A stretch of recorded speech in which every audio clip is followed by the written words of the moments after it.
తెలంగాణలోని మహిళలను కోటీశ్వరులు చేసే విధంగా తమ ప్రభుత్వం కార్యక్రమాలు చేపడుతుందని ఉప ముఖ్యమంత్రి భట్టి విక్రమార్క అన్నారు. హైదరాబాద్లోని యూసఫ్గూడ కోట్ల విజయభాస్కర్ రెడ్డి స్టేడియంలో జరిగిన ఇందిరా మహిళా శక్తి కార్యక్రమంలో భట్టి విక్రమార్క పాల్గొన్నారు. గ్రేటర్ పరిధిలో స్వయం సహాయక సంఘాలకు వడ్డీ లేని రుణాలను పంపిణీ చేశారు. అనంతరం భట్టి విక్రమార్క మాట్లాడుతూ 5 ఏళ్లలో 1 కోటి మంది మహిళలను కోటీశ్వరులను చేయడమే తమ ప్రభుత్వ లక్ష్యమని ప్రకటించారు.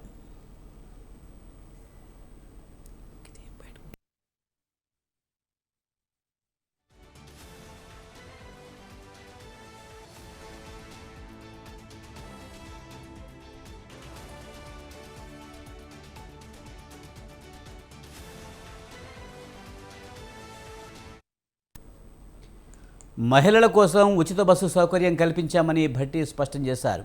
మహిళలను ఇప్పటికే 150 ఆర్టీసీ బస్సులకు యజమానులను చేస్తామని, మరో 450 బస్సులకు యజమానులను చేయబోతున్నామని తెలిపారు. మహిళలు ఇక వడ్డీ వ్యాపారాల వద్దకు వెళ్లాల్సిన అవసరం లేదన్నారు భట్టి విక్రమార్క.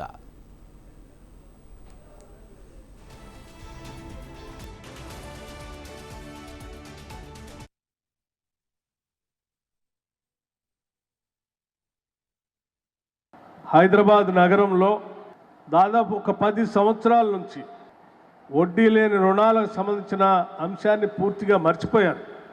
అట్లాగే రాష్ట్ర వ్యాప్తంగా కూడా ఒక దశాబ్ద కాలం అంటే ఒక 10 సంవత్సరాలు మహిళల ఆర్థిక సాధికారత గురించి కానీ వాళ్ళకి ఇచ్చేటువంటి వడ్డీ లేని రుణాల గురించి కానీ పూర్తిగా గాలికి వదిలేశారు.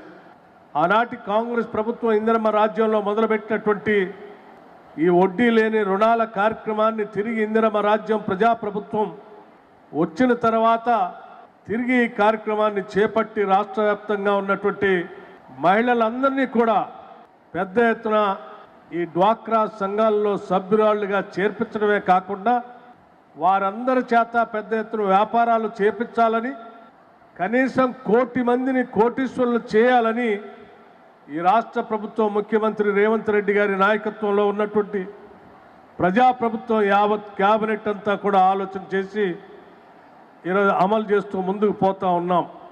హైదరాబాద్ నగరంలో దాదాపు ఒక 10 సంవత్సరాల నుంచి వడ్డీ లేని రుణాలకు సంబంధించిన అంశాన్ని పూర్తిగా మర్చిపోయారు. అట్లాగే రాష్ట్ర వ్యాప్తంగా కూడా ఒక దశాబ్ద కాలం అంటే ఒక 10 సంవత్సరాలు మహిళల ఆర్థిక సాధికారత గురించి కానీ వాళ్ళకి ఇచ్చేటువంటి వడ్డీ లేని రుణాల గురించి కానీ పూర్తిగా గాలికి వదిలేశారు. ఆనాటి కాంగ్రెస్ ప్రభుత్వం ఇందిరమ్మ రాజ్యంలో మొదలుపెట్టినటువంటి ఈ వడ్డీ లేని రుణాల కార్యక్రమాన్ని తిరిగి ఇందిరమ్మ రాజ్యం ప్రజాప్రభుత్వం వచ్చిన తర్వాత తిరిగి ఈ కార్యక్రమాన్ని చేపట్టి రాష్ట్ర వ్యాప్తంగా ఉన్నటువంటి మహిళలందరినీ కూడా పెద్ద ఎత్తున ఈ డ్వాక్రా సంఘాల్లో సభ్యురాళ్ళుగా చేర్పించడమే కాకుండా